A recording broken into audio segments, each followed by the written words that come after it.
Self doubt वालों को क्या समझाते हो? सेल्फ डाउट में क्या होता है कि जब अपने ऊपर कॉन्फिडेंस कब नहीं होता, जब हम अंदर से तैयार नहीं होते, डरते हैं। और हमें पता अपनी कमियों का, जब इंसान को अपनी कमियों का पता होता है वो उसको डाउट रहता है कि मैं कर पाऊंगा या नहीं कर।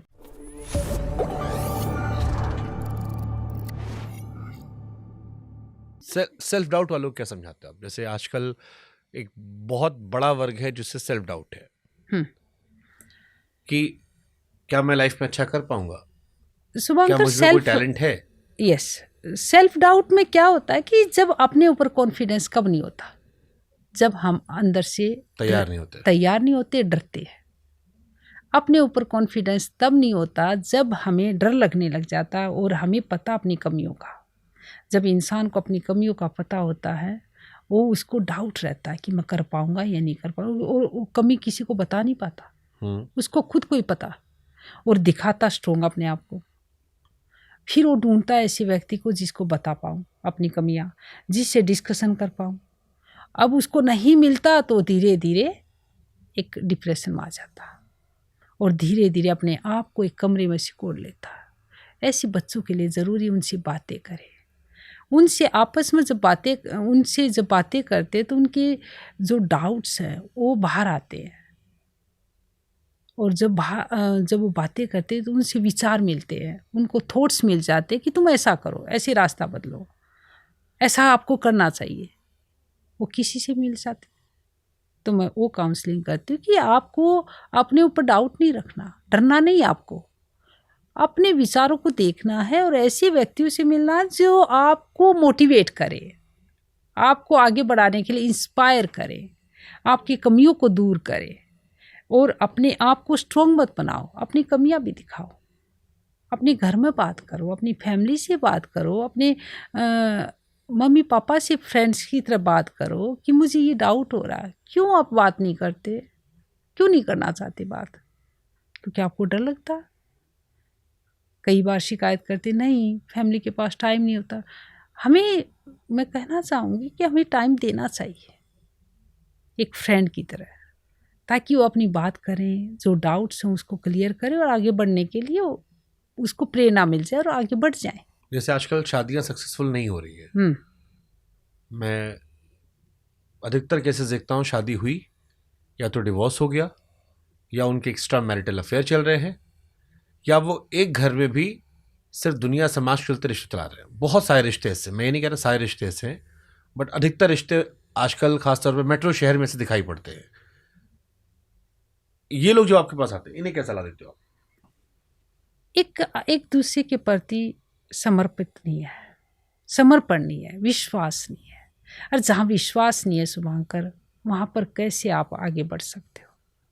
आपको एक दूसरे के प्रति डेडिकेशन होना चाहिए, विश्वास होना चाहिए कि मैं जिसके साथ हूँ मैं सुरक्षित हूँ, मैं ठीक हूँ। सुरक्षित ऐसे यानी कि मुझे कोई ऐसा नहीं है डाउट है कि कुछ चीज़ छूट जाएगा, कुछ झूठ बोल देंगे, कुछ ऐसे विचार उठते ना कि ये मेरा पार्टनर मुझे झूठ बोला, ये मेरे से धोखा तो नहीं दे देगा, मुझे ऐसा तो नहीं होगा। ऐसे डाउट होते हैं बहुत बार, ये मेरी प्रॉब्लम्स नहीं समझ रहा, मैं इतनी पूरे दिन मेहनत करती हूँ, ये मेरी प्रॉब्लम समझ ही नहीं रहा।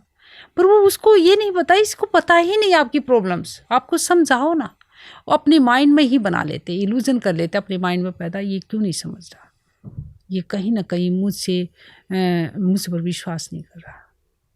यहाँ पर असुरक्षा की भावना आती है। जब असुरक्षा की भावना आती तो डाउट होने लगते हैं, तब लगता है कि मैं क्यों इसके साथ रहूं। अब विश्वास डगमगाता है तो स्ट्रेस आता है, नेगेटिविटी आती है, और आज के दौर में हर दूसरा तीसरा इंसान स्ट्रेस और नेगेटिविटी से परेशान है। क्यों है? क्योंकि वो अपने मन में इतनी कुंठाएं पैदा कर लेता है जिसको कोई मीनिंग नहीं, जिसका इतने विचार ले आता है कि ऐसा हुआ तो, जैसे मैं और आप बात कर रहे हैं, मैं अब सोच लूँ कि आप कुछ भी नेगेटिव सोच लो तो नेगेटिव है नहीं, पर मन ने, बट ख्याल कैसे रोके, वो तो आपके वश में नहीं है मन। वही यहाँ पर आती स्पिरिचुअलिटी। अगर ख्याल और विचारों को ठीक रखना तो अपने आप को ठीक रखना होगा, आपको जानना होगा कि बार बार विचार आ क्यों रहा है, आपको उस ईश्वर से कनेक्ट करना होगा जो आपको एक पावर देते, विचारों में एक भाव देते, एक पॉजिटिव सोच देते, पॉजिटिव थॉट देते हैं। यहाँ पर आप अपने विचारों को ठीक कर सकते हैं। तो कैसे दूर करें स्ट्रेस और नेगेटिविटी? स्ट्रेस को दूर करने का एक ही उपाय है कि आप जब आपको किसी कार्य को मन क्या करता, मन धीरे धीरे काम लेता, एक ही साथ कई काम आ जाते, आपको स्ट्रेस हो जाता ना। आप पहले अपने कार्य को स्ट्रेस कई वजह से होता है। रिश्ते का स्ट्रेस होगा, परिवार का स्ट्रेस होगा, काम का स्ट्रेस होगा, दैनिक जीवन का स्ट्रेस होगा, शरीर का स्ट्रेस होगा, कोई भी तनाव। मैं एक किसी पर्टिकुलर बात नहीं कर रहा हूँ। तनाव कैसे दूर करें? अगर किसी भी कारण से आपको स्ट्रेस आ तो उस कारण को पहले जाने, कारण को जाने, उसको दूर करने की कोशिश करें।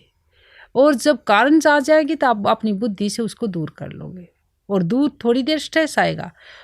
स्ट्रेस हावी कब हो जाता है? जब कारण के साथ, जब विचारों के साथ अपने इमोशंस अटैच कर देते हो।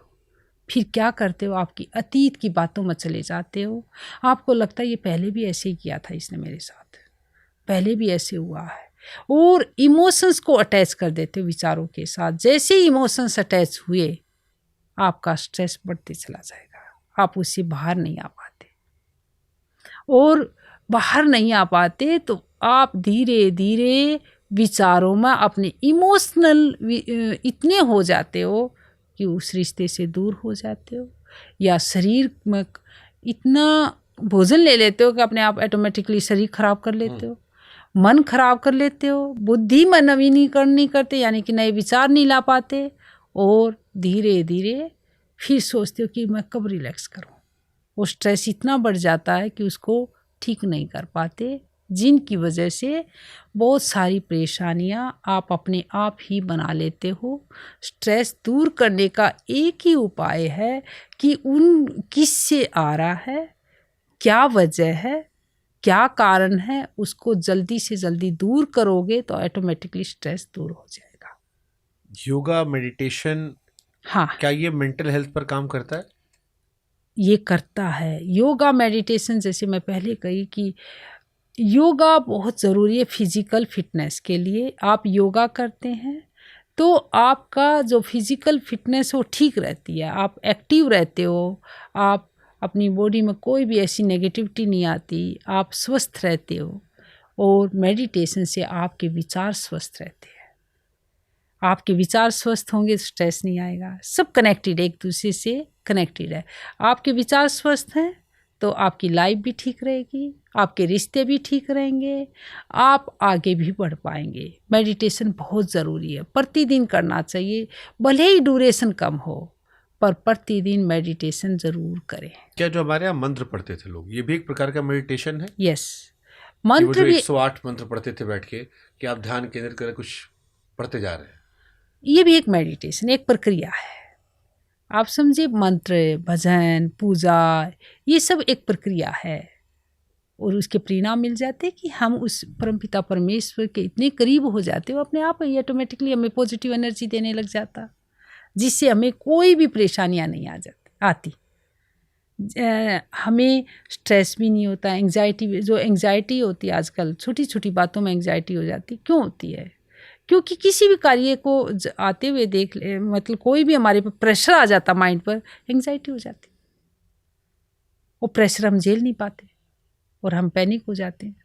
पैनिक हो जाते हैं क्योंकि हमारे अंदर वो पावर नहीं है, झेलने की ताकत नहीं। वो कहाँ से आएगी? आपने आप से ही आएगी, अपने विचारों से आएगी, आपकी एनर्जी से आएगी।